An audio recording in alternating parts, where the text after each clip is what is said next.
મારું નામ સંજય રાજ કાર્કી, નેપાળી એસોસિએશન ઉપપ્રમુખ। 25 તારીખે જે વિનય થાપા કરીને વ્યક્તિ જે અમારો અકસ્માતમાં જ્યાં ગંભીર ઇજા લાગીને દાખલ થયા હતા, એમનું અહીંયા સક્સેસફુલ ઓપરેશન કરવામાં આવ્યું હતું ડૉક્ટર પાર્થ દ્વારા। એ દરમિયાને અમને બ્લડની જરૂર પડી હોય એટલે અમે જે તે ગ્રુપમાં સામાજિક સેવા કે કોઈ પણ વ્યક્તિઓને અમે બ્લડની માંગણી કરેલી હતી। તો એમાં જયદીપભાઈ ચાવડા કહીને જે બ્લડ દેવા આવ્યા હતા ભાઈ, જેમને અમે ઓળખતા પણ નથી, તો એમને અહીંયા બ્લડ દેવા જતા હોય અને ડૉક્ટર સાથે બોલાચાલી થઈ હોય, બાદમાં બંનેનો ઉગ્ર બોલાચાલી, ગારાગારી અને મારામારી થઈ હતી।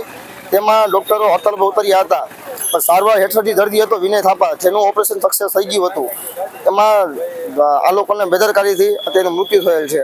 આગામી દિવસોમાં આની ઉપર યોગ્ય નિર્ણય નહીં લેવાય, યોગ્ય તપાસ નહીં થાય, અમે સમસ્ત નેપાળી સમાજ મજૂર યુવા સંઘ ભેગા થઈ અમે સીપી કમિશનર ઓફિસે એની અમે અરજી કરશું।